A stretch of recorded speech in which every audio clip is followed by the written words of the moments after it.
Like they were really telling me the plan over and over. They broke the door down. They came in. They rushed towards us. They were all sort of in a line, like SWAT style. You know how you see like people rushing straight towards you in a line? That was like exactly what it was like. And they grabbed me and put me face down to the floor. I didn't know what was happening with Breea. They did grab her and put her face down too and put guns to our heads and began eventually telling us what their plan was, which was that I was going to rob the bank for them the next morning or they were going to murder us. Whew. Shit's about to go down. I'm feeling something in my spirit. Chats Tatts with Aaron Della Vedova. Hey everybody, welcome back to Chats Tatts with me, your host, Aaron Della Vedova. Okay, today is a very serendipitous, divine intervention type situation. So, you know, it all started with me trying to put this show together and really hitting a brick wall where I just didn't know how to get it done. I needed people to know how to populate these things onto YouTube. And, you know, I did a media group, I found out. What is a media group? I don't even know what that is. I called a friend, Sam Kakaramian. Shout out to Sam. He goes, I really think you need to talk to this woman. This is your girl.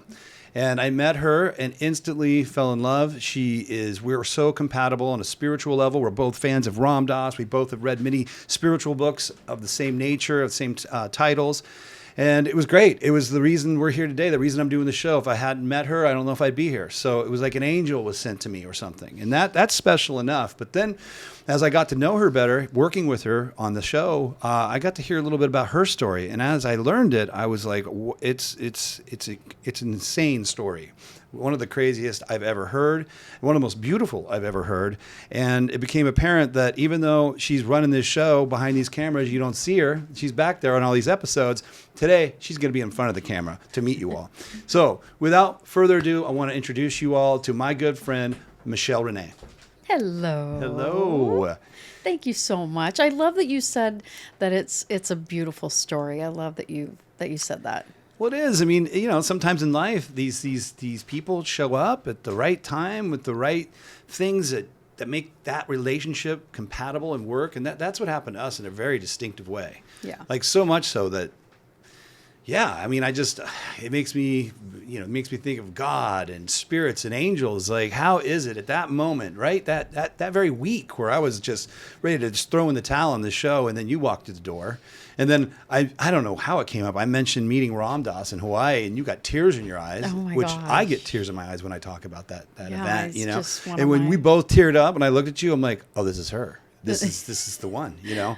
This is going to be the last component I need to make this show happen. No, we were talking about it earlier too. Like, I believe in science. Like, I totally believe in science. And everything about walking in here when you and I were connecting, I was like, okay, there's sign after sign after sign after sign. Yeah. Yep, there really has been. Yeah. But again, I mean, it's the reason. That isn't really the reason that you're sitting on the other side of this table right now. The reason you're sitting over there is that I learned about your life, and there's just this thing that happened in your life that very, very few people, thank God, will ever have to go through. But how that journey went and how it changed you and the gifts that were given to you at the end of this. And it's really coming full circle now. And I'm going to get to all that in a minute, but I'll just say it out front. She's written a book about it. Here it is. It's called 9 Days. And here, I just want to show everybody the cover. I've got it on my phone. It's coming out into the month, right? On the 22nd. On the 22nd. And on 48 hours, you're going to be featured, you and your daughter, or just you? Myself, my daughter, my brother Dave actually is a part of it. It's going to be streaming on CBS and Paramount Plus. And then we had an opening to do an episode, and I'm like, well, this is the obvious guest. Another sign, another weird serendipitous thing. So, you know, maybe I could highlight a little bit about your story, and then you can tell us kind of more of the details. So, Michelle and her daughter Breea were kidnapped by Crips, and her daughter was brought to another location, hidden away, and they strapped a piece of dynamite to Michelle and basically said, you're going to rob this bank. Now, you worked at that bank. They had already been watching you for a couple months. They knew that you had access to the vault. They had really planned this out. And basically, it's pretty simple. You either rob this bank or you're going to die and your daughter's going to die. And that's the highlights. I mean, obviously, I've left out 1,000 details. But maybe I should just turn it over to you and walk us through the details of that day. They actually broke the door to our home down. So this was a home invasion, and they broke the door down at like 7:20 p.m. And they ended up holding us hostage all night long in our house and with guns, and they were fully masked. They were all wearing black. They had this big Rottweiler dog that they had that was in the house that they had circling us as well. And, for intimidation would be my only thing. They even had spears laying out, and it was just all about this intimidation and this total mind fuck. You know what I mean? Like, they were really telling me the plan over and over. They broke the door down. They came in. They rushed towards us. They were all sort of in a line, like SWAT style. You know how you see like people rushing straight towards you in a line? That was like exactly what it was like. And they grabbed me and put me face down to the floor. I didn't know what was happening with Breea. They did grab her and put her face down too and put guns to our heads and began eventually telling us what their plan was, which was that I was going to rob the bank for them the next morning or they were going to murder us. Whew. Wow. Yeah. I have 2 daughters, so it'd be one thing to think I might die. That's pretty scary. But to be thinking about my child. At 7, she was 7.5 at the time. I really can't think of a higher level of anxiety and trauma that could possibly happen to a human being than that. Yeah, I mean, you just kind of start thinking of every worst case scenario, in that moment, being murdered, being raped, being tortured, whatever was going to happen. And you just begin to start preparing to die, really. And what does that even mean to have 14 hours to prepare to think about your life and prepare to die and and not know what is going to happen. I mean, it was numbing. It was, I don't even know a word. You can say frightening, traumatizing, horrific. There's all these, words that I could use to describe it, but none of them actually hold a candle to what was coursing through my veins and my mind and my soul that night. Well, you're probably in shock as well. Oh gosh, Yeah. the shock and the terror for my girl was unreal. I mean, she was just sheet white and just like couldn't speak. Like it was not. And you think too, am I going to get out of this alive? Who am I going to be after this? Like my child, I ended up with a child I'd never known. I had parented a specific child, with this personality, with all these different things for 7.5 years. And that child was gone. Yeah, that'll make it grow up quick. That child was no more. Well, let's go through how did it go down. It's so that night you're just spending an entire night in sheer terror, and all the other emotions alongside that, and then it's in the morning and it's time for you to. And the way I understand it is they want you to walk in because you work there, you're the manager there, walk in naturally, get access to the vault, and then take us from there. Yeah, I mean that the night before. I'll go back just a little bit because this is kind of a key point. One of them. I thought I was 99.999% sure that one of the men in the house that night was somebody that had come into the bank and sat at my desk the day before, pretending to be a potential client. The way he walked, his stature, his voice, and that during the night we didn't have privacy. Like if I had to go to the bathroom, they'd follow us in there with a gun and stand there. And at one point, just by habit, I flicked the light on and turned around and I could see him. And he didn't make me turn the light off. And I saw sort of this person that I felt for sure was somebody that had been in the bank. And so my mind was racing. I was trying to remember details about every little detail about them, like how tall are they compared to the refrigerator, how, in case I was actually going to make this out of this alive. The two of us were actually going to make it out of this. How was I going to figure out how to identify them? What was I going to do to make sure that I was going to help to nail them, right? So through the night, all of that was happening, and then they showed us what they said was dynamite sticks. and told us that that was what was going to be put on our bodies in the morning. Morning came. They said, go get in the shower. Here's clothes. They were in the closet, taking stuff out of my closet. Wear this. Like, they were...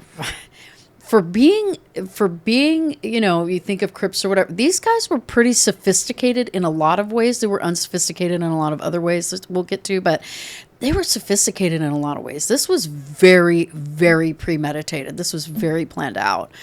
So they ended up telling me that I needed to say everything I had to say to my daughter. I had to do this thing perfectly without any hiccups at all, or I would never see her alive again. And so they put her in a closet. They duct taped her and put her in a closet, and they took me and forced me out the front door, put a duffel bag in my briefcase, and said, you'll feel this. They down to details, like exactly how they wanted the money in there. I mean, it was crazy the detail that they kept saying over and over, even throughout the night. This is what you're going to do. Tell us what you're going to do. It was like that, they were sort of programming, in a way. And so I ended up driving my Jeep. He was in the back, crouched down, drove to the bank, walked in. He said, as soon as the Brink trucks leaves, you need to get back out into this car with that money, or you're gonna blow up, basically. He said, disintegrate. He had a little device that he said was a detonation device that, he kept with him, and he had a walkie-talkie. He was in contact with people the whole time. They said people were outside the bank watching us. So I couldn't make a wrong move. I ended up I know you've probably heard about people having this out-of-body experience where you can literally see yourself from up above, kind of. That's exactly what happened. I could see everything sort of happening from up here. I had this complete detachment, and I became like a complete robot. It was the craziest thing. And I was in the bank. I ended up going in the vault after Brink's did their daily drop, and I brought one of the tellers in there with me, because in a vault, in a banking situation, it's called dual control. You have to have two people to go into the vault. Right. So I brought her in there. I lifted my shirt, told her what was going on. I was whispering because they said the devices on my back had some sort of a microphone hidden in it. And so I was whispering to her, hoping, praying that they weren't going to pick up on it. I was telling her to write down any numbers or any identifying things that might be on the dynamite down, and get ready to shut the bank down. And I was just shoving money from the vault into the duffel bag, and ended up throwing it over my shoulder and walking out the bank back to my Jeep, and throwing it over the center console from the driver's side over to the passenger side, and getting in my Jeep where the ringleader was in the back of my Jeep. Wow. I mean, it's stupid, but how much money did you get? $360,000 is what the FBI report said. I had no idea. Yeah, I was thinking normally you go in with a gun and you try to rob a bank teller. You're lucky to get $10,000 off of them, but these guys did think it through. They knew when the truck dropped off. That's obviously a significant amount of money. Now you're in the car, and what's next? What happens now? They instruct me, or he instructs me, to go to some parking lot at an apartment complex and pull into a covered parking spot, and then says, get out, and took my Jeep and told me, your Jeep's going to be back headed in this direction, and go to your Jeep, get in your Jeep, and go straight home. Don't call any cops. Don't alert anybody. Just go to your Jeep and drive straight to your house. Period. So that's what I did. I started walking back to my Jeep. I started walking in the direction he said my Jeep would be. And I'm picking up the pace. And they said that after they got the money, they were going to take the dynamite off of all of us. Well, he didn't take it off of me. So I'm standing there as he's driving off. I'm in this parking lot of a apartment complex, still wired to explode, thinking, oh my, okay, they lied. I'm going to blow up any minute now. Is Breea going to blow up? Is my roommate at the time? What's going on? I started walking in the direction of my Jeep. I saw it sitting there, and I also saw a car in front of it taking off. I sped up my walk, And I got into my Jeep, and I just instinctively, I mean, I think what they didn't plan on, or what they didn't take into account, is that my entire job was remembering details about people to build relationships with my clients. I sucked at math.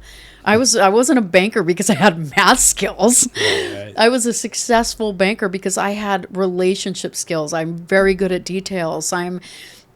Would remember things that they would tell me about, their grandbaby being born or their kids getting married. And when they would come in, I would ask them about, I'm really good at remembering those sorts of details. So when I got in my Jeep, I just instinctively grabbed for a pen in my glove box and started writing down on my vinyl seats in my Jeep the license plate that I saw pulling away from my Jeep. Oh.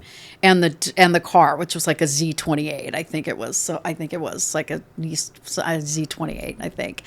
And it was a unique color too. So it wasn't just like, oh, it was a white car. No, it was a stranger sort of coppery, strange color. So in my mind, I'm writing this down on my Jeep, and then I just hit the gas and headed home. Praying that your daughter was going to be okay. Yeah, praying that she would be alive, that she would be there. I had no idea. Wow. I feel like I'm getting traumatized just hearing the story. It's so nuts. I get that though. I get that. I mean, telling it, a lot of people out there who've gone through severe trauma, they can't talk about it because they still relive it because they haven't healed it yet. And I don't have that anymore. I've healed it, so I can talk about it, but and I can remember and without reliving it, which is actually the kind of one of the beautiful parts that you were mentioning earlier, which has been kind of something that's been a long journey to get to. And we're going to get to that in a second, but before that, let's finish this off. So you get home, and what happens when you come in the door? I kind of had to force my way through the door a little bit. There was either something, they either blocked it somehow, or I was fumbling somehow. I just couldn't, and my voice, I was trying to scream, but I don't know, my throat was constricted. And I finally eventually got out, Breea, and I could hear her screaming from her back room. I heard her voice from her room, from her bedroom, and I could hear her, Mommy, I'm back here. And I literally forgot. I forgot for a split second in time that I had dynamite on my back. It was not, I couldn't feel anything. I couldn't hear anything. I couldn't see it. All I knew was that I wanted to go in the direction of her voice. Nothing else mattered. I didn't think about what was still on my back. When I got to her, she was still duct taped up in the closet. She didn't have the dynamite sticks on her anymore, though, and neither did my roommate, who was duct taped up on the bed. And so when I unduct taped them and wanted to run to go to the neighbors, my roommate's like, I'm just going to cut this off of you. Yeah. So she cut it off of me and put it out on the retaining wall out front. We ran up to the neighbors. Wow. Yeah. Wow. The relief. I mean, I know you're still in shock. I know you're still, all these emotions are happening, but your little girl is alive. Yeah. And the dynamite's not on you. And you're upstairs. I'm assuming cops are now called and yeah, corporate security's called. Call the bank. Call 911.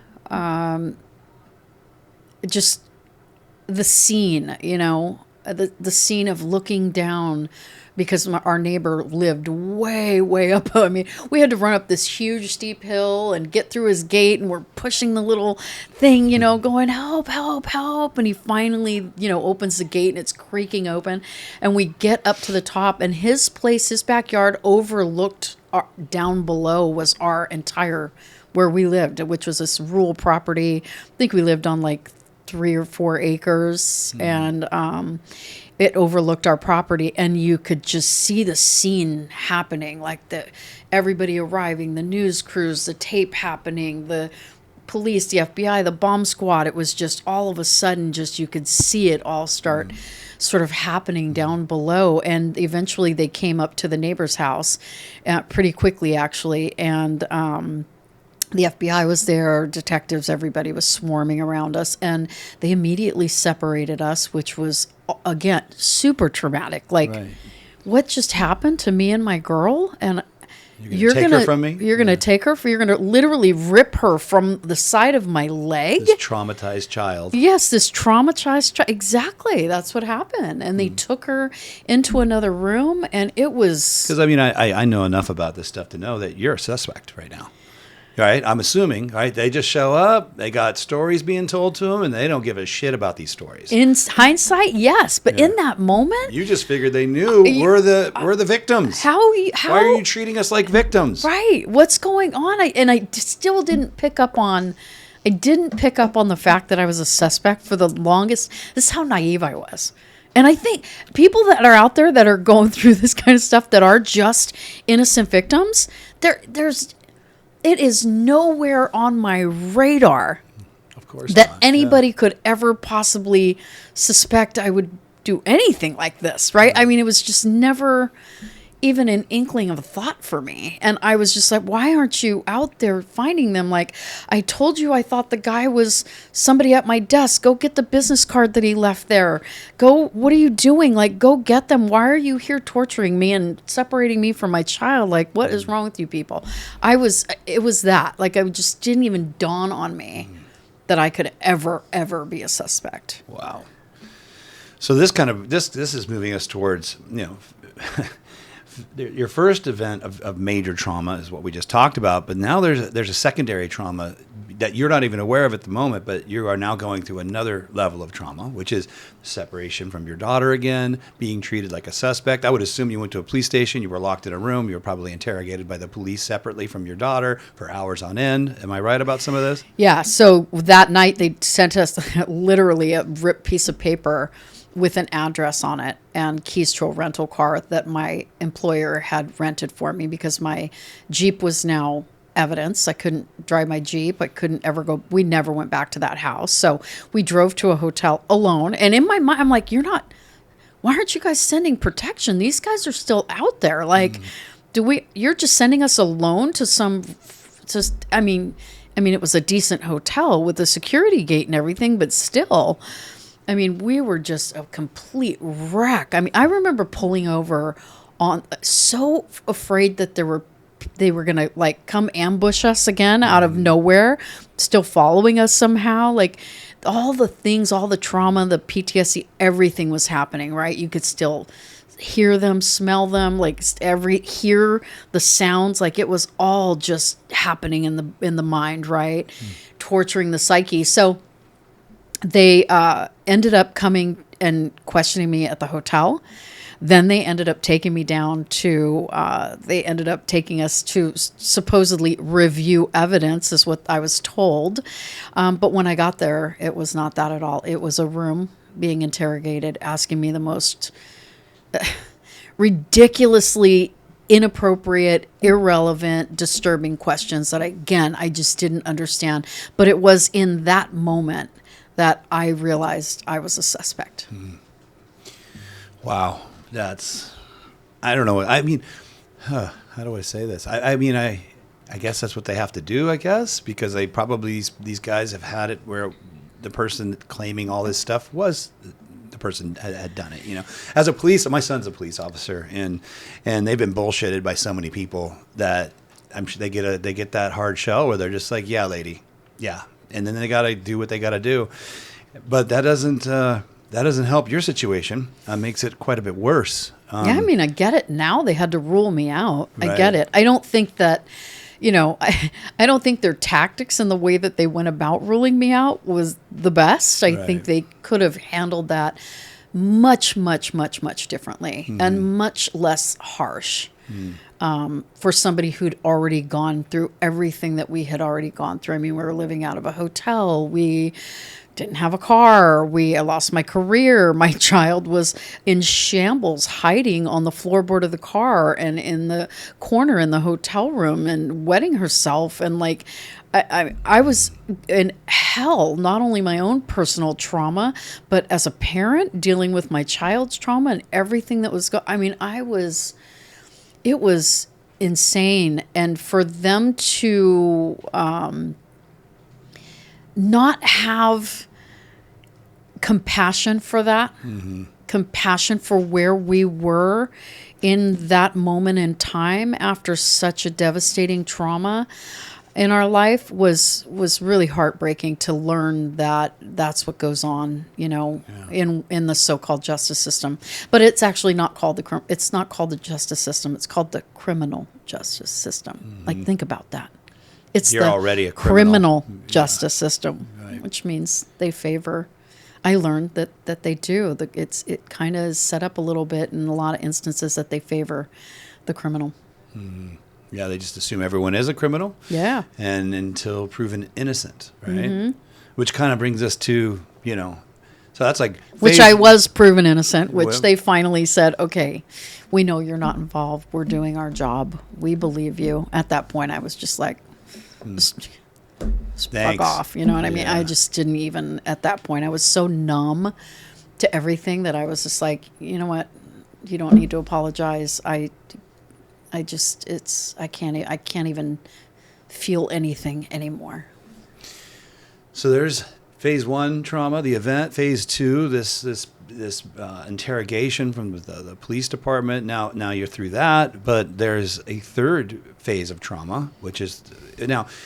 Correct me if I'm wrong. I know you have this journey of healing, but does the trial happen prior to that? So there was like a bunch of stuff going on with the people within the gang. There was retaliation. There were people snitching. There was stuff happening. We were told that they were going to do a risk assessment on us to see, kind of what the danger level was for us to be retaliated against. Because at this point, I'm now the number one witness for the state. And so they said, you might want to think about getting out of Dodge. So before the trial, after their arrest, after America's Most Wanted aired our story. Well, maybe, I don't want to cut in there, but Okay. they got arrested. Yeah, so they made some mistakes. Remember I said they were kind of sophisticated? Right. Well, the bomb squad got within 3 inches of the bombs and saw something unusual, which was wood grain underneath the paint. But it was so real looking that even they didn't know that it wasn't real until it was literally within inches of their face. And I mean, it had wires, red and yellow wires. And I found out later reading the FBI reports, they took penny rolls and wrapped them in black electrical tape or something like that to put on it to really make this thing. I mean, they really planned this thing out. It was crazy. It took the time to paint these wooden dowels. And so they found out that they were painted wooden dowels. Well, one of them made a mistake and tested that paint to see if it was dry without a glove. Left a fingerprint. Wow. They were able to pull that. They were able to pull some castings off the ground of their shoe prints and all kinds of stuff. So they had some mounting evidence. That fingerprint led to somebody who was a convicted bank robber out of Atlanta. And it also matched the fingerprint on the card that was at my desk that I told them So go. you were right. That dude I was had right. visited you. Yep. It was that guy. It was that couple. So they arrested them. One of them fled till Milwaukee, changed his name. He was eventually captured thanks to America's Most Wanted. And then and then all this shit started going down within the gang from what I understand. And they said, you should probably get out of Dodge. They were captured, charged, all that good stuff. And we were awaiting the trial. And they said, you should probably think about. How long did it take them after the event to find the criminals? I believe it was within the first 3 was in the first 2 to 3 weeks.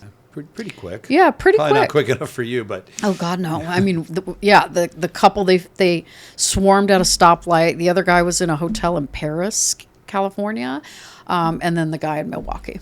wow. Yeah. Did they recover the money? Did they have the cash on them? It's funny because they didn't recover all the money. They had these guys, and the guy in Milwaukee, they didn't find him for months. I mean, he was on the lam for a minute, and but they, this is a very interesting part of the story.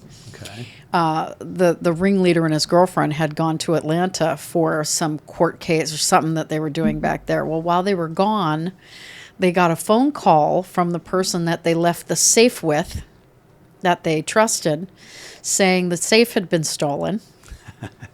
Criminals are robbing the criminals now. Criminals robbing the criminals. I mean, and that's when they got caught. They rushed back, and the cops nabbed them. So yeah, there was that missing money, and one of them went to Vegas and pretended like he was P. Diddy for a weekend or something.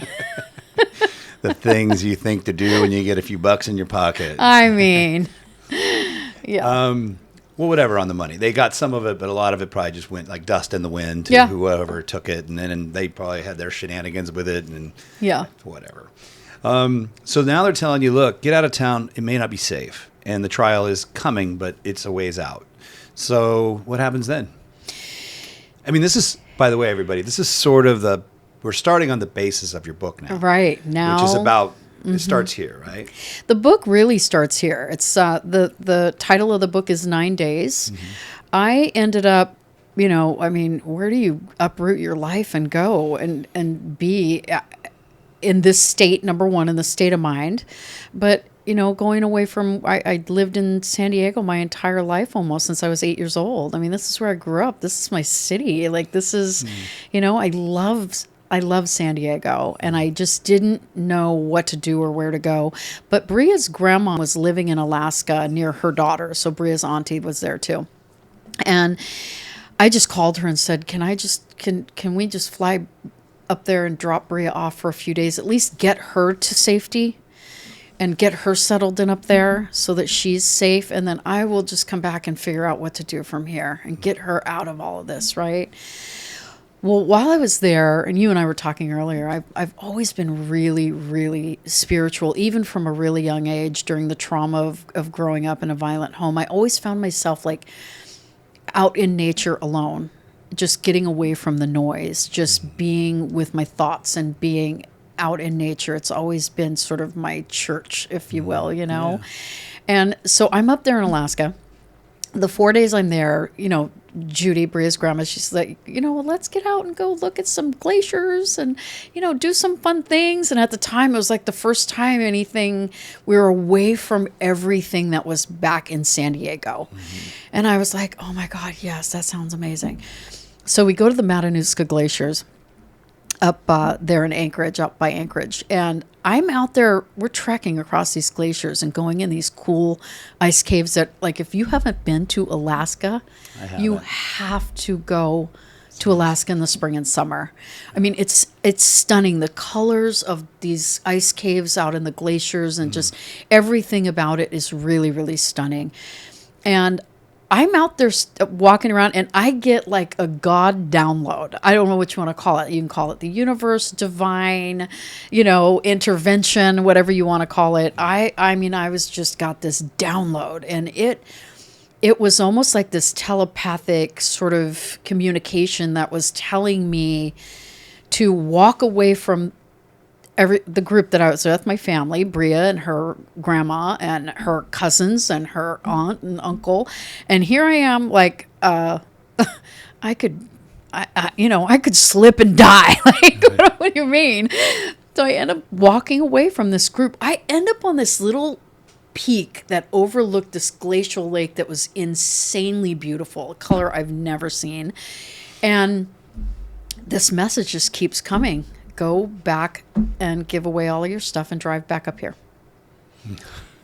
And I'm arguing. I'm like, no.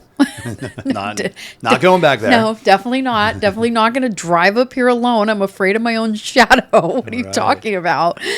And it just kept coming. Do you trust me? Do you trust me? Do you trust me? And yes. I said, yes. Then you'll do this. Wow. That's pretty cool. And I ended up flying home, giving away almost all of our stuff, and hitting the road in a tiny SUV with 104,000 miles already on it with barely any money. Wow. And this is the beginning of 9 day This is the journey. beginning of 9 days. Tell us about that. I mean, I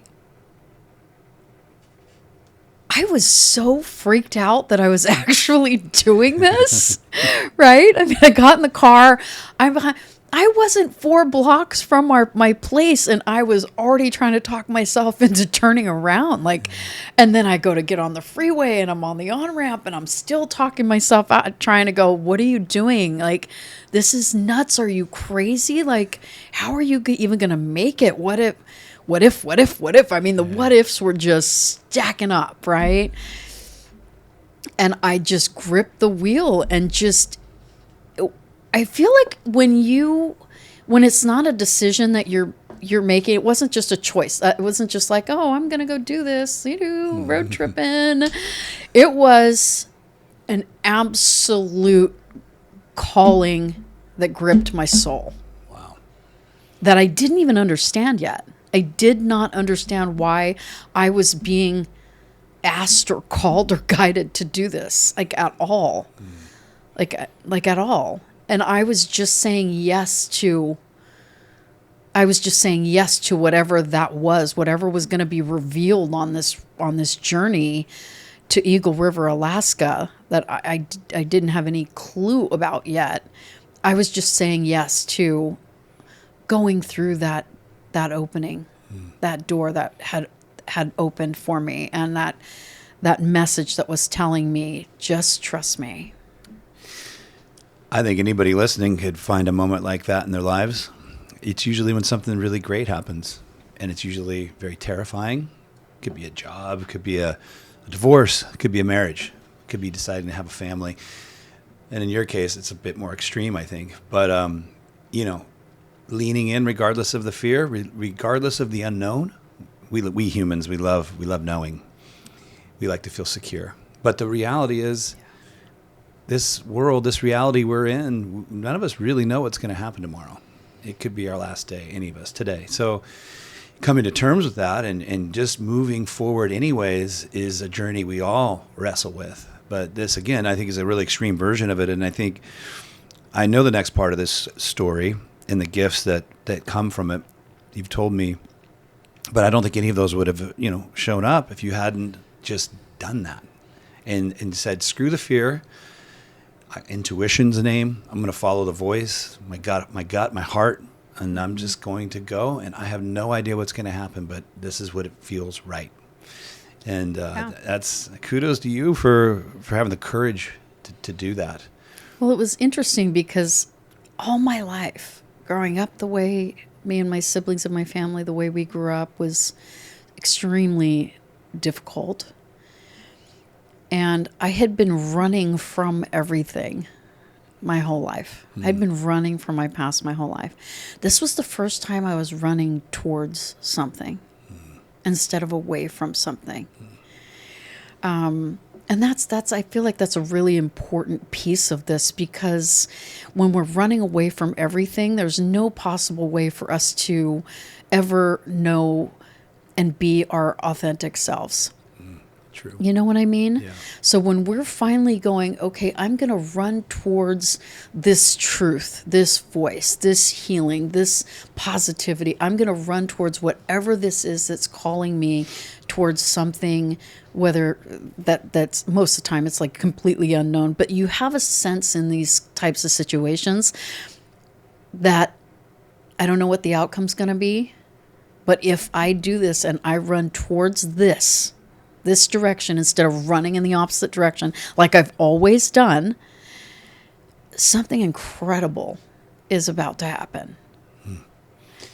Yeah, that's cool, because you mentioned you had a habit of running away from, because you had a hard childhood, and I think that's a pretty common response when you have a rough upbringing and you run away from problems, you run away from fear, you try to build walls and protect yourself. But when you stop doing that, that's when the real opportunities show themselves, right? And you hadn't, sounds to me like you hadn't learned that lesson yet. And that's the other thing I tell myself a lot and my friends. It's like, if you're struggling in these areas, man, work through it, because what the universe will do, it will continue to send you teachers. At first, it gives you really gentle little nudges. But if you don't do it, it starts kicking you a little bit. And if you still aren't going to do it, it does this. Look what happened to you. It's like, you're going to learn this lesson. You're going to stop running. I'm going to give you a situation you cannot run from. I'm going to trap you into finally killing this habit. Totally. And it sounded like it gave you a very, very, that was a strong lesson, a strong teacher it sent to you. I was numbing out for the longest time.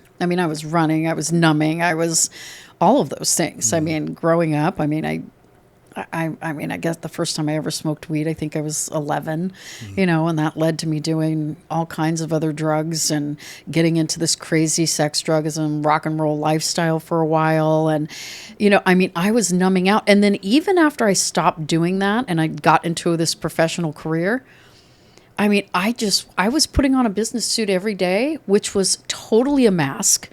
I thought, if no one knows anything about what's underneath this suit and I can just show up like this every day and pretend, that's a whole different kind of numbing and running and whatever. There's lots of different ways that we can, hide and run from our past. I was doing that almost my entire career. I was out to prove that I wasn't going to become a statistic. And at the time, I thought that, being this career woman and this career mom was showing my daughter that, you could be this strong single mom. I wasn't with her dad anymore.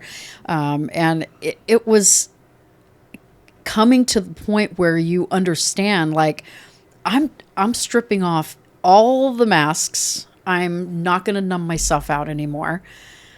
In whatever way. It could be food, it could be sex, it could be, being a workaholic in a career in a 3-piece suit and hiding behind all that. What are you hiding behind? There's lots of things in the way that I say it is. Before this night, there were so many things holding me hostage in my life, way before they broke the door down. Wow. And I had to face those things. I had to face the things that were holding me hostage still. They only held us hostage for 14 hours. What was still holding me hostage? That's what I needed to face. That's what I needed to figure out. So you weren't just on this journey. You weren't just healing the trauma of the event. You were healing the trauma of your life. Totally, 100%. That's cool. So you're on this road trip, and what's happening for you? I mean, I'm assuming it's just you're working. You're alone. You have 9 days just alone driving, and we all know when anyone's done that, that's a good time to really reflect. And so I'm sure you're shedding tears, you're laughing, you're just unwinding your life's trauma. I mean, not just driving, but I mean, I'm getting ready to go through the Yukon territory. In a car that might break down. In a car that did break down. Okay. I mean, there were some challenges on this road trip. I love the book for this reason, because the challenges on the road trip revealed, I mean, time after time after time, it showed me again and again and again that I could begin to believe in the goodness of people again. And the healing that came along with that, and the reminders of the good parts of my childhood, the reminders of, the things that me and my siblings used to do growing up that were joyful when we would get away from the drama and the noise at home. And and the people that I met. I mean, you wouldn't believe. I mean, once you read the book, and I don't want to give it all away, but it was situation after situation that I had to face on this road trip that opened me up and broke me like wide open. I mean, super wide open. And that's why, the subtitle of the book is Learning to Live with My Soul Wide Open After Violent Trauma. It was the first time in my entire life I literally was living with my soul just completely wide open, heading into the Alaskan wilderness. It was, it's even still hard to kind of, for a writer, it's still hard for me to kind of put that into words, but it was the most healing. It was the most healing moment of my entire life was on the road, and what the road taught me and what those miles showed me. And Breea was waiting on the other end, and it was her birthday in 9 days. I promised her I'd be back for her 8th birthday. I promised. You had a deadline, too. I had a freaking deadline.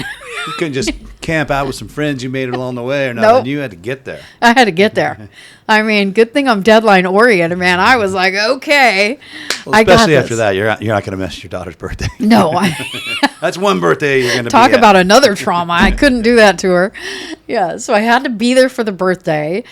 So yeah, I was on a deadline and I had to get there, and with all the struggles and everything that happened and crazy weather like hit and my car broke down, and like there were so many things. And then there were all these beautiful detours that kept happening too along the way, and these people and these angels, messengers, whatever you want to call them, they just kept showing up. Like they just kept showing up, and it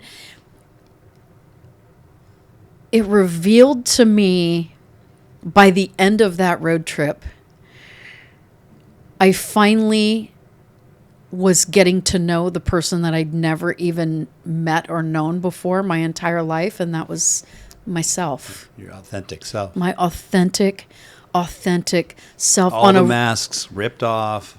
Yep. This is me, raw. Deep, raw. Yes, raw. I mean, raw. As raw as it gets. Yeah. Tragedies often have that packaged inside of them. You know, it's really hard to put on the mask when you're faced with major trauma and major horrific events or whatever. Your story's unique, but there's a lot of people out there with different types of stories, and you hear that same, you're raw. You know, you're not faking it anymore. And people are ashamed to talk about their stuff. Yeah. You know, people are so, they're really ashamed of the decisions and choices they made while they were in survival mode. You know, the decisions and choices I made in survival mode aren't anything I would ever decide to do today. But those were decisions that I made then to survive. Whether it was, taking off, stripping. Or books falling. Oh, the spirit is in the room. That was a little weird. You guys see that? Should we just leave it? Yeah, leave it. Oh, heck yeah. All right. It should be noted, she was just discussing some of her decisions in her early life that she wasn't proud of. And right when you said that, the books just went left. Wow. Was I too hard on the table? I don't know why that occurred. It's never happened before. It's never happened before. I got a little goosebumpy. I know, me too, all over. Okay. I have chills like head to toe right now. I feel like it's a good spirit. Oh, obviously. Obviously. But yeah, I mean, I don't even know where I was now. Where was I with that? You were just saying, like, the decisions you make when you're not in a good place are things that a lot of us are ashamed of. But being able to look at that and realize, man, that's all I had at that point. I wasn't in a good place. I was trying my best, and my best, obviously, looking back, hindsight's 20/20, was not good enough. I'm now in a healthier place, and I'm going to change that. And that, because I can admit that and know that, I can also forgive myself. And then with forgiveness, the shame dissipates, and you just own it. And then that merges with your authentic self. So you're the whole thing. You're not just the healed survivor of trauma. You're the person who understands the younger years, the covering up, the things you did or didn't do that you regretted. That's part of you too, but that's okay. All of it comes together and fuses to make you who you are now, that you're very comfortable with and very aware of. And it's obvious when I met you, you just come across as somebody that's extremely rooted in their being. I never felt anything. I still haven't from you, where you can tell someone's kind of bullshitting or covering up a certain aspect of themselves, and they're talking in a way you're like, I feel like, I'm not sure if you're really coming at me straight right now. And with you, it's just, not like that. So I hear your story, but I'm a true believer of your story. I see the results of this story in you. What a compliment. That is such a compliment. And I think, people that have gone through whatever they've gone through, it could be lots of things, right? I mean, all the decisions you made from a wounded space where shame and, regret and all of these other things come in that are just ugly things that sort of just deteriorate you over time and who you are. Like, if you can face all that, like what you said, and you just really own that, and you begin to heal those places, you begin to fill up those sort of dark place in there and start letting the light in there a little, you know what I mean? It's funny because I want to share a quick story that happened recently. When you begin to go on this type of a journey, a really good friend of mine, she owns emotional healing retreats. Her name's Jana Wilson, amazing woman. I went to her place out in Santa Fe, New Mexico. And she does hypnotherapy. And she's just, I mean, she's just my little spiritual sister, right? And so we're there. And all my life growing up, I had asthma really bad. My dad would smoke Pall Mall unfiltered cigarettes, and it would make me really sick. It would cause my asthma to just skyrocket, right? And I would end up for weeks sometimes, and sometimes months in the hospital. And back then they treated asthma by putting you in like this hospital bed surrounded by plastic with this big zipper on it, like pumping mist into the tent, right? I always thought about that as just the worst punishment. The worst punishment. I was separated from my siblings. I was there alone. I felt abandoned. I was with all these nurses that would come in and change the damp sheets 3 times a day. Like I always thought of it as this horrific experience, right? I do this. Since all this has happened, I'm like, I'm going to just own everything. I want to heal everything. I want to see it. I want to understand it. I want to feel it. I want everything, right? I do this hypnotherapy session. I'm back in the hospital tent in this hypnotherapy session. Suddenly, I understand, oh my gosh, all the time that I'm there in the hospital, in this hospital tent, I'm not back at the house where the violence and all that stuff is happening. I'm actually being protected. And oh my gosh, I'm learning to be alone. I'm learning to be independent. I'm learning that it's okay to be here. I was in a place that was really quiet, which is interesting because I gravitate towards that out in nature. In my home, I create a very quiet Zen environment in my space. It's really, really important to me. So I ended up going all the way back to healing what I thought and understanding and reframing and rewriting that sort of script in my mind about that. And that, to me, is once we decide that we are going to heal our life, that's the kind of stuff that starts happening. I'm like, oh my God, okay, I was being protected. So then in my mind, I'm like, I'm going to go break little Michelle out of the hospital. And I'm in my little hypnotherapy session, I'm unzipping the thing, getting her out of the hospital bed. I'm breaking you out of here. Let's go. And I'm going to show you life. Let's go. In my mind, I had to get myself out of that plastic bubble in the hospital and start living my life and teaching her how to live her life and teaching her that was a gift. Does that make sense? No, totally makes sense. Once you start deciding that you want to go really, really deep within and get to know yourself and heal on that level, it's just been, it's been incredible, honestly. Well, I think you said something there that I can relate to. Like, events are actually meaningless. An event that occurs does not have meaning. It only has meaning when we assign it meaning. Ooh, I love that. And you had an event as a child where you assigned it was assigned the meaning of hell, of a horrible event. And you probably even felt guilty. The fact that you're the sick girl. What's wrong with me? Why are other kids not like this? I must not be lovable. I must not be good enough, why is my dad smoking around me when he knows it makes me sick? Does he not care about my health? Does he? All that. All that. Then you go back and you reframe that and start seeing the gift that was actually the protected from the trauma at home. The development of being alone with yourself and how these things actually have benefited you in your life. And then you can just reframe, put a new meaning to that event, and that's healing. Oh. That's the final move of healing something, a wound. So that's really cool. Yeah. And I think you we're going to get to so I don't know if I'm moving too fast, but there's a third phase to this trauma. Here we go. Yeah. Phase 3. Phase 3, baby. Let's go. Everything comes in threes, right? They say that. I like it. And phase 3 is the trial, and I would expect you go into this trial like, this is my day of vindication. I'm going to sit down. They're going to put these assholes on stage, and they're going to be told how shitty they are, and they're going to tell everyone in the room what happened to me. I get to have my moment of justice, but it doesn't quite go that way because they have public defenders. And a defender's job is to get them off And, I don't want to talk shit on these public defenders, although I do. I think you have some, I think the line might have been crossed in your case. Yeah. Yeah. But you can go from there. So they actually, you suddenly become once again the accused in this trial. They're bringing up, I'll let you say it. What are they? They're digging up every dirt from your past. Oh my God. Maybe you were a part of it. There's proof that you still could have been. These guys weren't there. You did it. And you're just sitting right back in it again. Like, holy shit. I thought I was done. Like they've been arrested.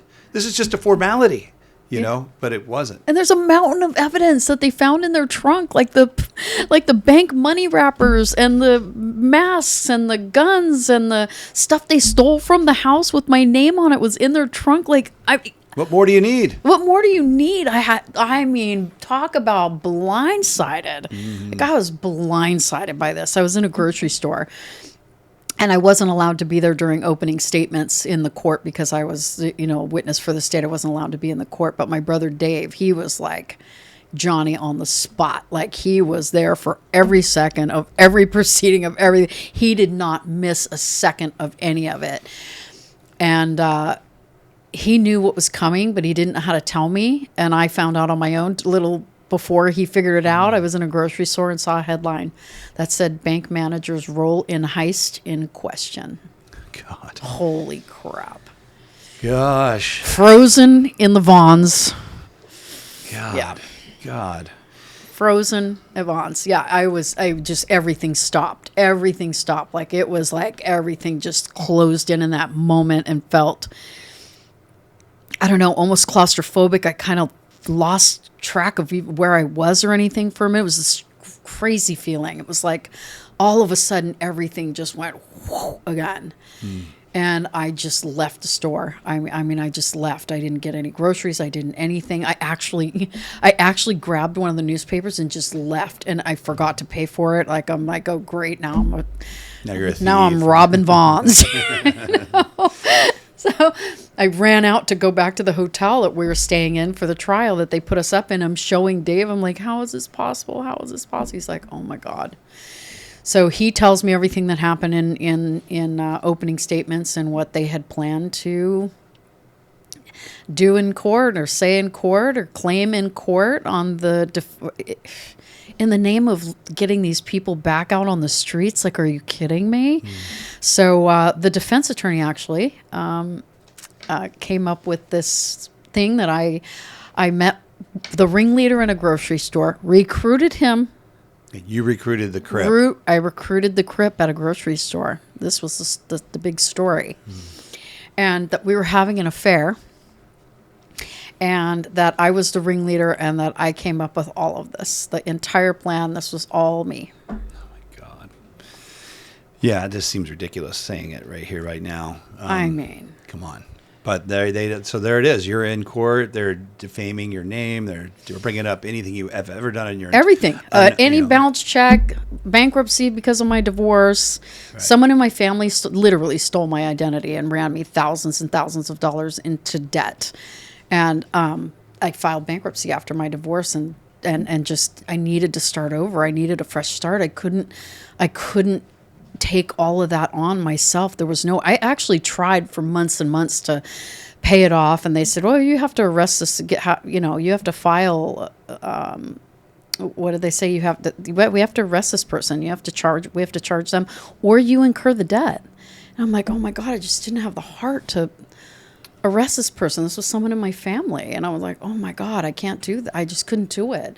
So I tried to incur the debt. I just couldn't. I needed a fresh start. I filed bankruptcy. I'm like, that's not illegal to do that.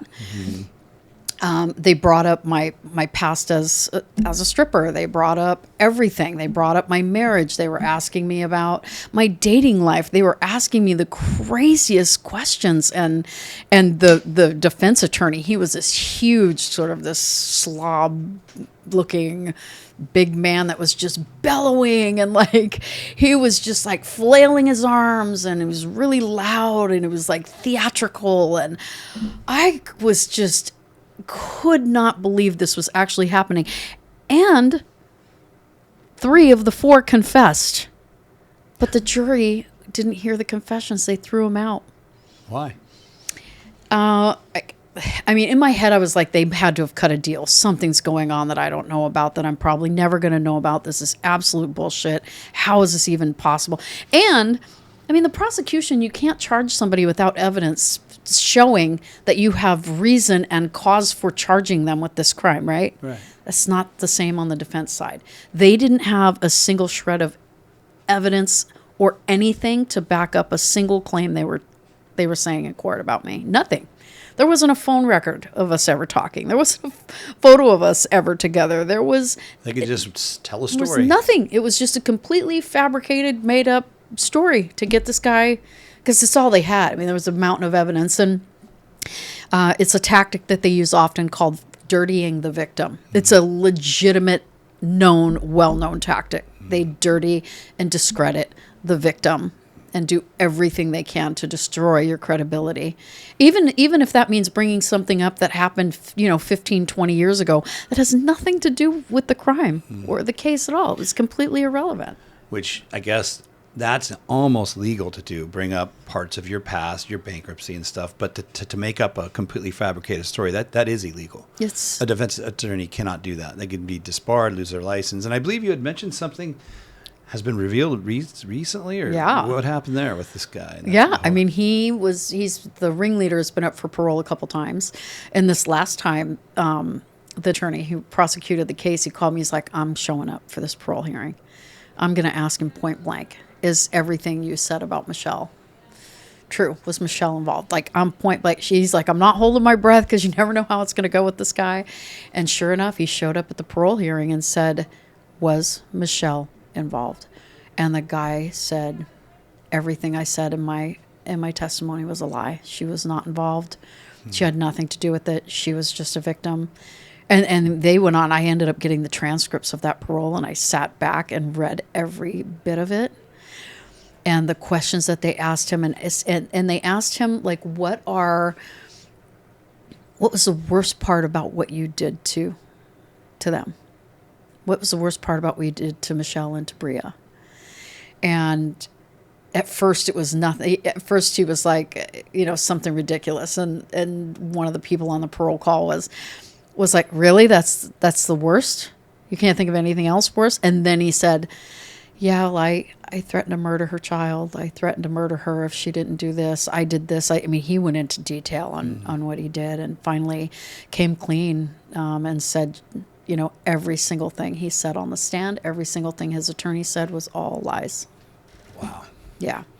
I mean, that was just a few months ago.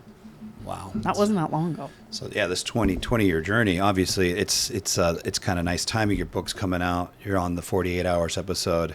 And just a couple months ago, these guys are admitting fully the truth. It took 20 years to basically get to the truth. Yeah. Crazy. Yeah. So yeah, that's its own trauma. And I mean, gosh, you have every reason any normal human would just hate these men. But that's not what you did, is it?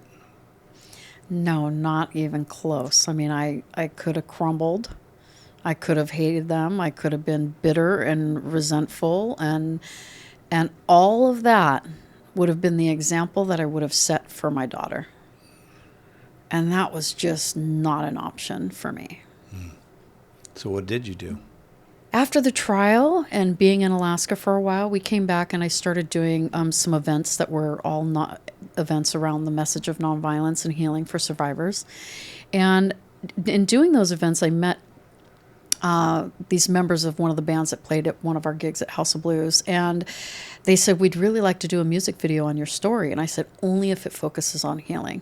I don't want to focus on the sort of the salaciousness of the story. I really want this to focus on the fact that, I wanted to heal properly. I mean, the doctors were trying to prescribe me, antidepressants and pills and take this and this. And, for a minute I was drinking a lot of wine, I was like anti-anxiety, Cabernet, and back to the numbing, right?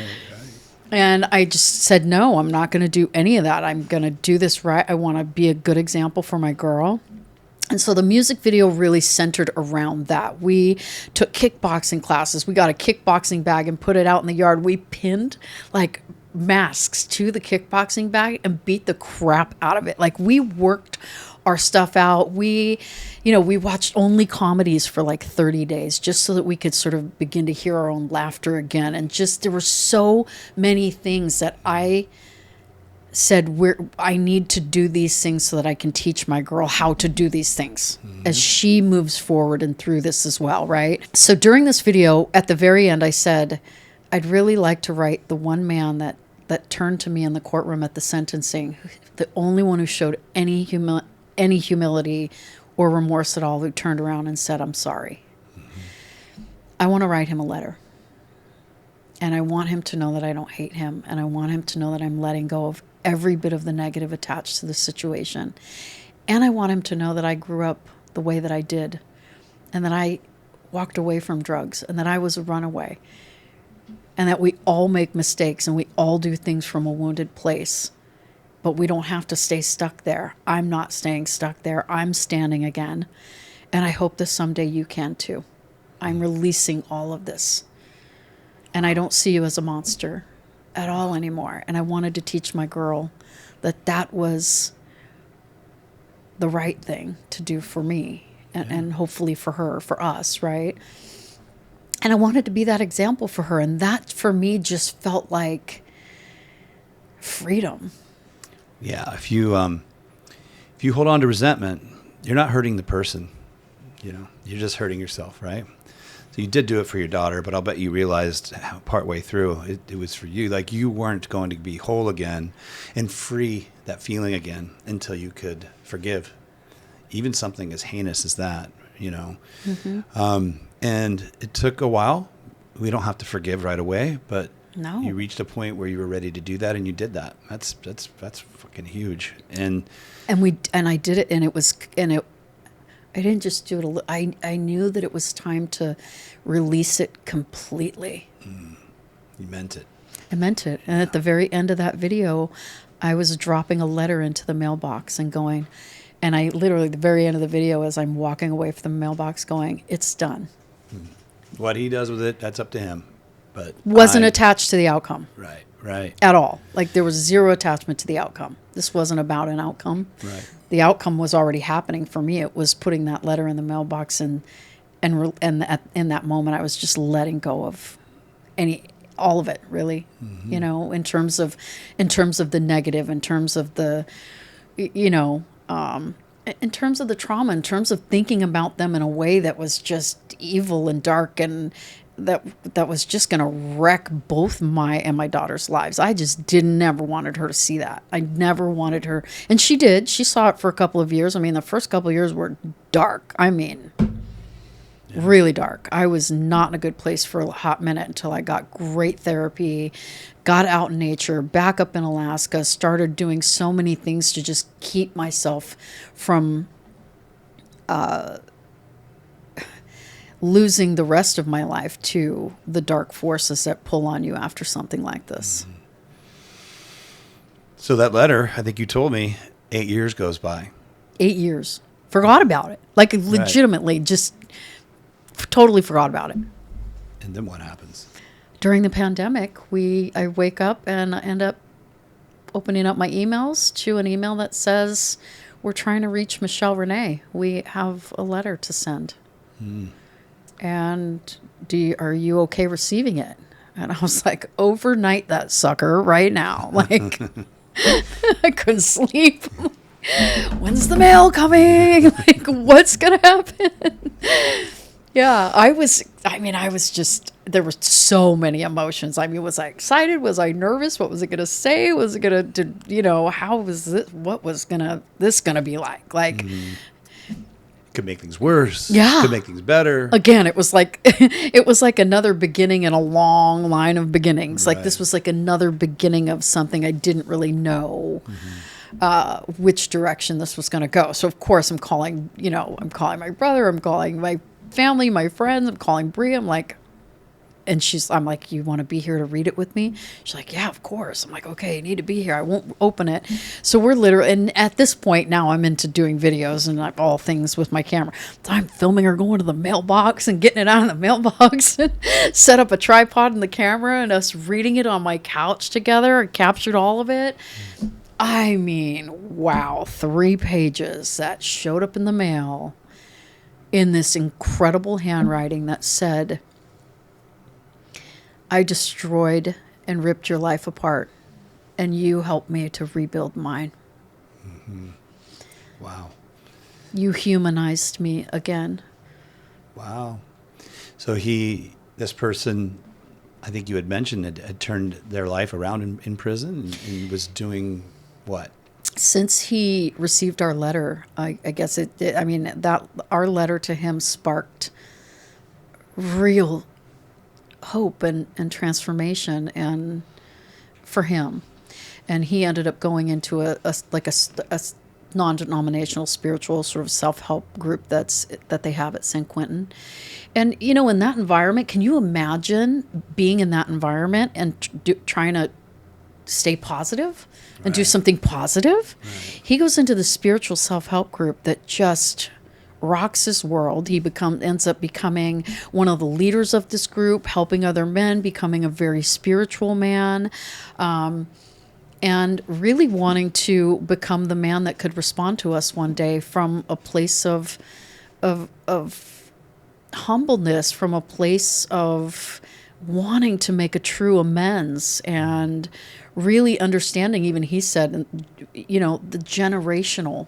He was looking at this like I apologize to you and your daughter and even your ancestors. And like this letter was deep, right?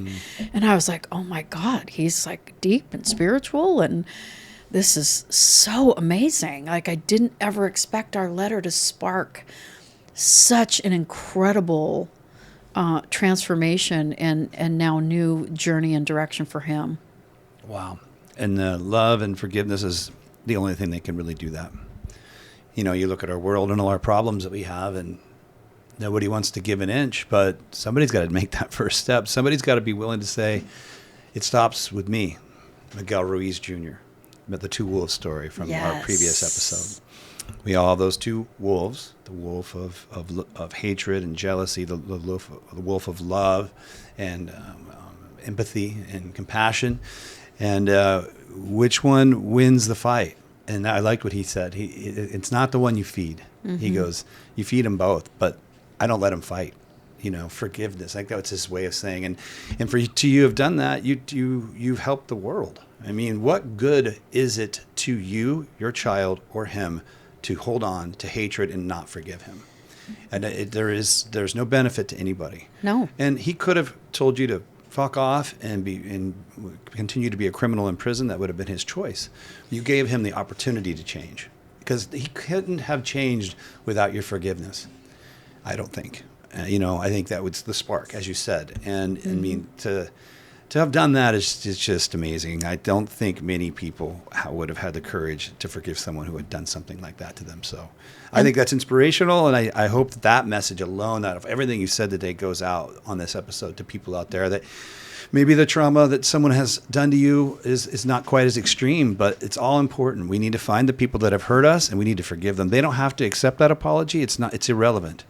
It's not about them. It's not about them. We can't control others. We can only control ourselves. But to let that go does create a window of opportunity for that person to maybe become better. And if we all say it, doesn't everybody want the world to be a better place? Oh, yes. Doesn't everybody want world peace? Yes. But how do we get that done? It starts in here. It starts in here, and it starts with your personal story. This is your story. But other people have a stepdad that beat them, or a boss that treated them like shit and got them fired, or it could be littler things. But find those things, find those moments in your own life where you can sort of put yourself in that person's shoes and understand nobody's born that way.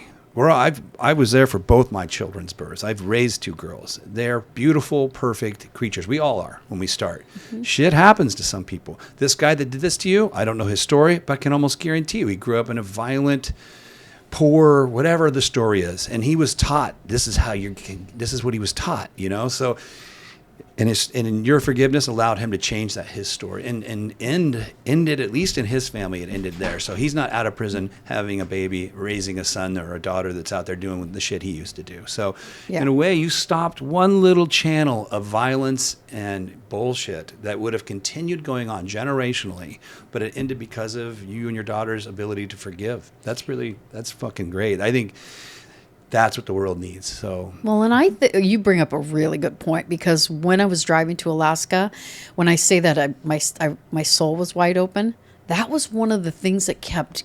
I mean, I couldn't stop sort of hearing that question: what happened to them? That got them to the point where they were so desperate they thought that this was their only option. Empathy.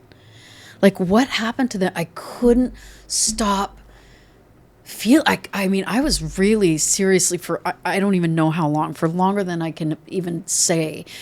That question kept coming up over and over and over and over. And I wanted to know what happened to them to make them that way. I mean, this is somebody's son or brother or, uncle or, whatever. And I really, dad, so. People don't end up that way in a vacuum. That's exactly right. And I really wanted to know, and I wanted to understand, and I didn't know if I'd ever get the chance to do that, obviously, but, at least for me, that was, instead of asking the question, why me, and being stuck in that sort of victim mentality, I started asking different questions. What happened to them?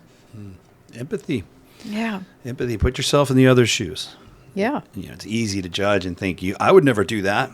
Yeah, I could easily say that. I was born in white suburbia. I had no need to be a criminal. But I don't know what I would have done if I was born in the hood and my big brother was in the Crips, and that's who I looked up to. To be more fair, I probably would have done it. That's all and that's something we all need to remember when these things happen. Doesn't mean shouldn't be justice. Justice was served. I believe he did 20 years. Yeah. They all were sentenced to multiple consecutive life sentences, 3 consecutive life sentences, plus the ringleader was 64 years, and the other 2 were 32 years, and the woman was actually acquitted. She probably claimed that she was just the girlfriend and coerced her. I think she flipped. I'm pretty sure she flipped. And gave them everything they needed. I'm pretty sure she flipped. Yeah. And I, from what I understand, he had committed some other crimes of, at like a gas station and a video store and a bunch of stuff. So I think she flipped and gave them a bunch of information on some dirt she had on him and stuff. So yeah, she was acquitted, which was, I couldn't even, that's something else.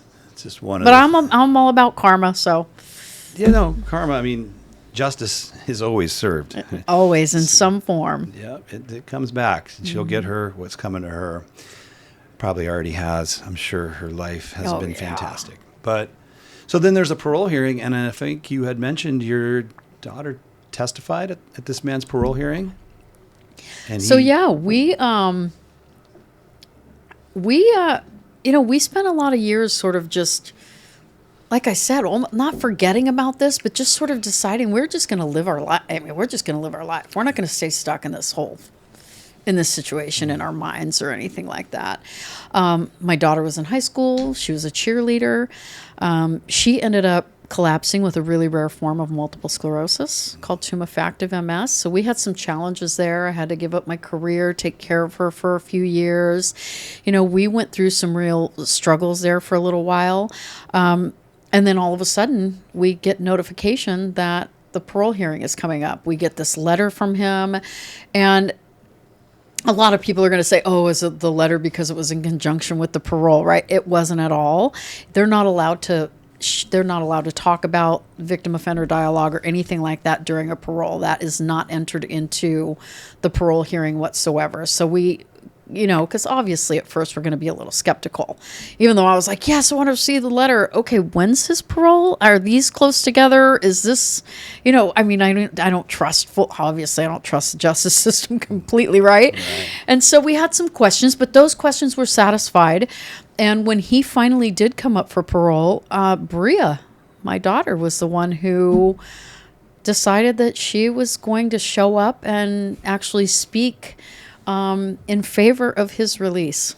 Wow. So the lesson you wanted to teach your daughter was received. It was happening. I'm watching this. I'm watching, and it culminates into something else that, that happened a few months back, that to sit there and see her, now this young woman that is compassionate and full of grace and choosing love and choosing to let love win, which is a big thing for me. I'm like, okay, just give love a chance to win, was for me, I'm about to get emotional. I've done a lot of starting my company and doing all of the things that I've done in my life since then, and, writing the book and, some accomplishments. That is my greatest accomplishment ever, and will forever be my greatest accomplishment. I think sometimes we're put on this planet to get a deed done. Yeah. And I know there's probably more for you, but that might have been your big one, and I think you succeeded, Mom. Good job. Thank you. Yeah, I definitely. Yeah, I nailed that one. You got me emotional now. Oh God, it's touching. And am I right by saying he was let out? He was. What's crazy? When people are up for parole for these types of crimes, extremely rare that they ever are granted parole their first time up. And we were told there's no way. Mm-hmm.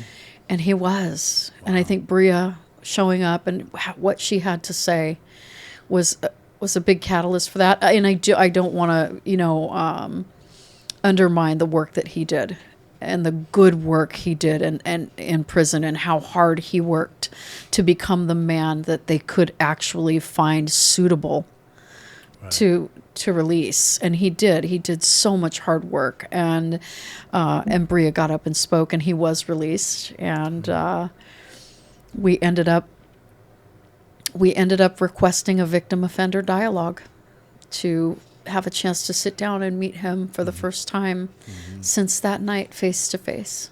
Wow. And that happened recently? And that happened recently. And it was magic. Wow. It was magic. So you and your daughter met him. And my brother Dave. Wow. I'm sure it was a lot of tears and forgiveness, and it was the final act to this story. Yeah, I have chills like head to toe right now just thinking about it. It was incredible, and I'm hoping that when he's off parole and can have contact with us, that it won't be the end, that I can in some way help him tell his story of redemption. Wow. Sounds like you got another book in your... I hope so. Woo! That was a killer story. Thank you for sharing that with You're me, welcome. with everyone watching. You're welcome. Thank you for giving me a platform. I didn't give you anything. I just, doors open and I walk through them, and this one was an obvious one. That's what we do. That's the theme of this. Doors open, you say yes and walk through it. Yeah, you just got to slow down, listen up, pay attention. Yeah. The universe is always not giving you those nudges. Just, are you going to be listening to it? Well, so in celebration, in recognition of this event, of this we can say celebration. Celebration. Breea and I used to go back to the old house where it happened on the anniversary. We still do. We call it it's like my second birthday. I call it my second birthday, and it actually happened on my brother Dave's birthday. Crazy. November 21st. Yeah, so we used to go back to the house and blast music out of our car. This is part of therapy. Went back to the scene of this crime.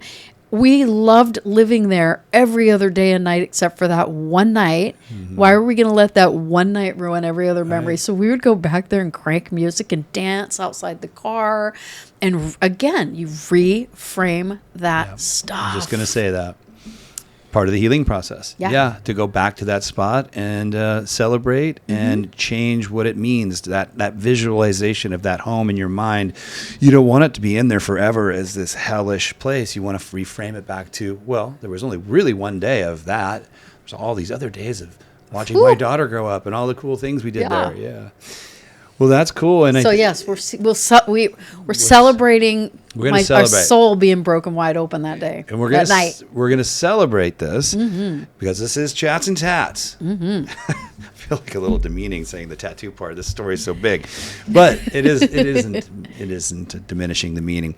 A lot of times people use tattoos as a way to commemorate and celebrate, and to really put something in our physical form to show that to ourselves and to the world.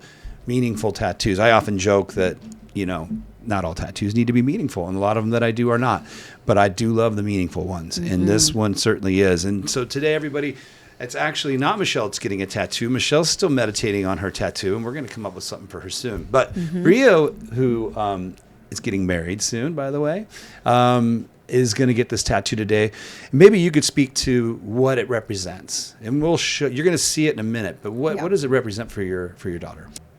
Breea, she's, I told you just a little bit ago about her MS and everything she's gone through really in her life. I mean, she lost her dad to drugs and alcohol. She went through this crime. She faced MS, where she was blind and paralyzed on her entire left side of her body, had to learn to walk again, talk again. I mean, this soul has been through it, right? Tested. And she is just... she's really just this glorious example of perseverance, and she's got this old soul wisdom that is just, you'd need it to get through that. Yeah, you needed to get through that, right? And so this tattoo for her, she's had this on her radar for the longest time.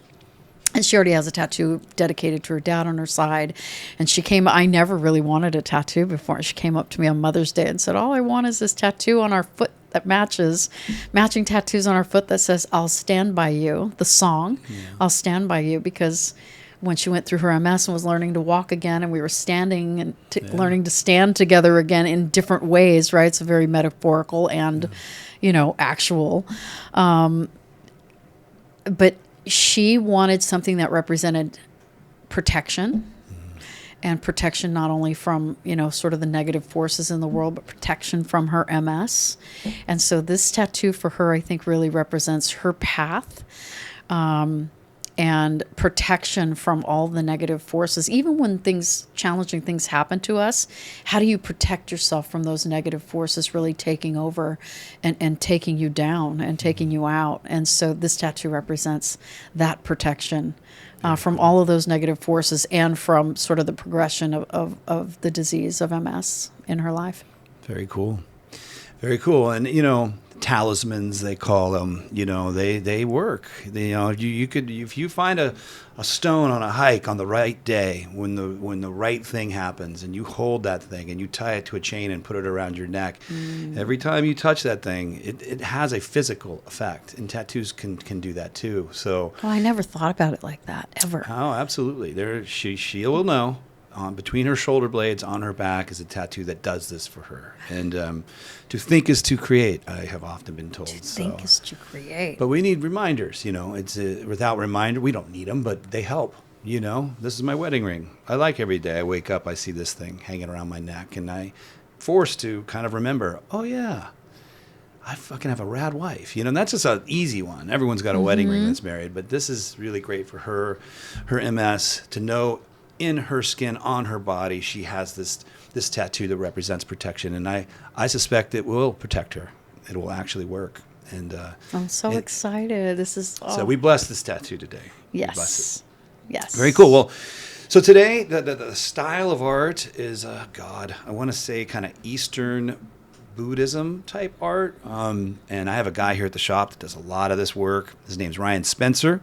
And not really the style of art I do. There's some stippling. I really don't do stippling art, but he does, and he's amazing. He's an amazing human being. Beautiful. Also has an amazing soul. Just one of the funniest, kindest. kindest. He is like a beautiful guy. He's an awesome human being.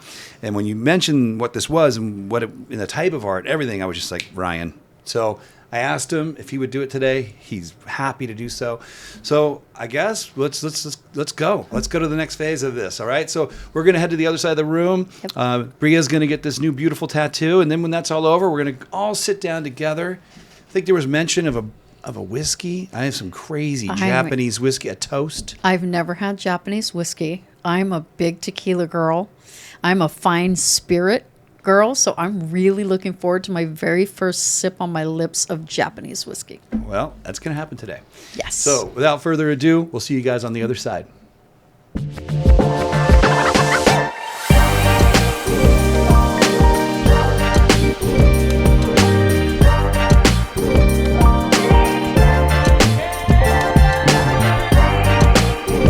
Wanting this tattoo for about 7 years now, so I'm really excited I'm finally getting it. And it really just symbolizes protection against many things. That's what this is all about, especially with my MS, so I'm incorporating the MS ribbon into it. It doesn't feel too bad, just little pinches. Little pinches. And vibrations. I also feel great.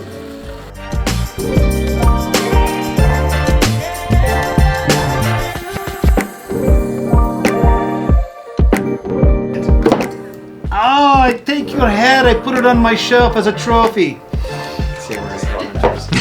Spencer first. I don't know why I did that. Hey everybody, welcome back. Another tat has been ripped in the Chats and Tats studio by my good friend and colleague, Ryan Spencer, right here. This guy's a badass, you guys. We're going to show some of his work on this, and you're going to see what he did today on Breea. Breea, how was it? It was good. That went better than I expected. Were you kind of like, oh no, who knows? I was a little sore after, and now it's all gone again. You sat like a champ. It's nice. You're a natural. Yeah. Maybe this is your calling in life. Oh, don't say that. Just I'm, you know, I'm the mom. I don't know. Oh my God. But it was good. The tattoo is beautiful. Thank you. And they've already heard what it represents. And I mean, Yes. the power behind that is beautiful. So congratulations Thank to you. And only because he did a great job. I like that He really killed the it. symbols on your back, like for protection, you know, watching your back. Yeah, watching my back. Ooh, that's a good What- one. Yeah. you know, because it always sneaks up on you. I never good even thought one. about that. Did you Yeah. ever think about I did, that? yeah. Oh, no, I never thought about that. Yeah, because you. It's like instead of like an eye on the back of your head, it's back there because you can't. I'm not going to tattoo my head. Ooh. You could, you know. If I We'll shaved see. it, We'll talk. We'll talk. Yeah. We'll talk. We'll It'll talk. be tasteful. Yeah. Yeah, it does need to be tasteful. Yeah.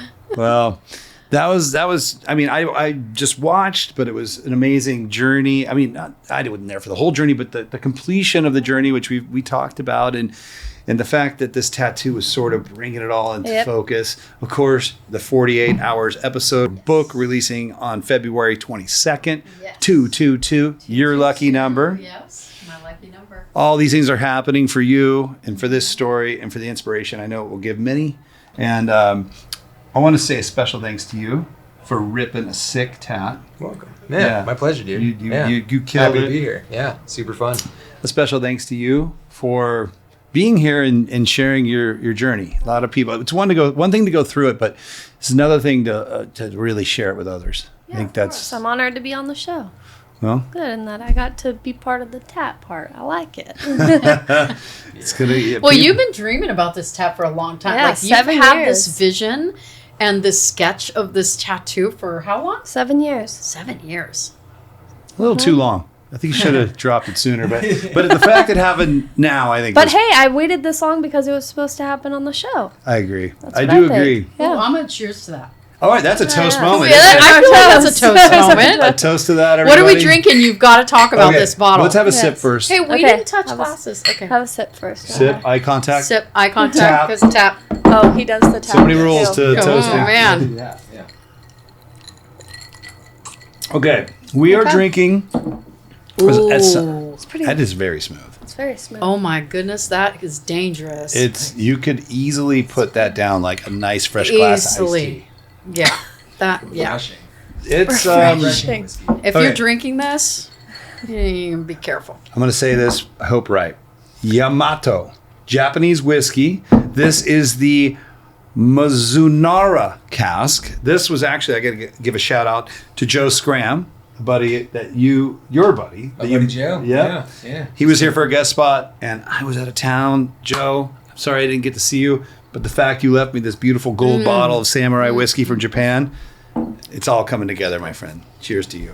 Delicious. This is my first time ever having Japanese whiskey. I did not know it was a thing. Oh, it's a thing. I didn't know it was a They thing. do it well. They are way into scary. whiskey. I did not know this. Yeah, and that it's hard to say. Whiskeys. It's like to call something bourbon, it has to be made in Kentucky or something. To call something Scotch, it has to be made in Scotland. Obviously, this is made in Japan, so they call it whiskey. Does it have a teeny bit of like a sake-ish? Or like, I don't know. It ain't like Scotch, and it ain't like bourbon. It's It right. ain't like Coming through? Yeah. I feel like there's Unique a part of the little. I process feel maybe like that there's they a do. little Yeah. sake something coming through there. Yeah. What I feel there is easy to drink, Yeah. no bite, super smooth. Really good. It's good. This is actually the second tat homie I've had come through and bring me Japanese whiskey too. So I like don't the know. trend you're I know we're starting. starting a trend. Yeah, help yourselves, you guys. Yeah. Keep them coming. We're here for it. Just exactly. FYI, we're here. Anybody It's going out over there well. that makes Japanese, they will not go to waste in this room. Yes. I will save this bottle though. Yeah, that's a Beautiful. great bottle. It's beautiful. I love it. Well, I love it. Yes. friends, gosh, I don't know. I want to encapsulate this show somehow. I think to me it means a lot about what love can do, what forgiveness can do. Like we so often look for ways to get the world to change in a forceful way, like donate money here, join this organization, go online and fucking scream to the world on Twitter that you think this is this and that is that. And some of that stuff probably is pretty productive. But I'll tell you, in my lifetime, 51 years old, the most productive thing I've ever seen that actually made a difference, and today's story is such a huge example of that, is someone willing to forgive another and to extend that forgiveness and offer a little love and offer a little space for that person to go, okay, I can change now. Without that forgiveness, I don't think that man would have changed. He would always hold in his heart that I'm evil and I'm shitty. So for the victims of that crime to say, you know what? I didn't walk in your shoes. I didn't have to go through your life. I understand that you probably weren't born that way. You're a beautiful baby just like me. But shit happened to you and it led you to a place where you thought that was the right thing to do and now you know it isn't. And that is just, man, that's what this today meant to me. Well, can you just sum it up? I want you to sum it up. Can you sum it up? I know you. What do you mean? She's hating me. She's gonna kill me for this. I know, I kind of am. I think it's just the way I was raised and the fact that we did have hard times and stuff, and I never really saw her, like, not be strong. Like, there was always a strong figure to get me this far. So I think that's really what brings it full circle. Yeah, you guys got the full education just right to the face. You don't do it the gentle way. No. I would like to propose a toast to compassion, empathy, and more specifically, when I say empathy, like just give yourself a moment to think about someone who's really hurt you and try to put yourself in their shoes from their whole life, the things they might have experienced, the trials and tribulations they might have been through, and ask yourself at the end of that thought, would you have been different? Would you have acted differently than they did? To me, that's how you find empathy. It's not just some thing you say and then you feel it. You got to really put yourself in their shoes, you know? So Agreed. Well said. I agree. Yeah. cheers to compassion and empathy. I love that so much. Cheers, compassion and empathy. So once again, this episode, very special, very deep.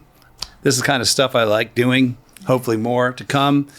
Show me that you want this stuff. I have tattooed. I have all these people on.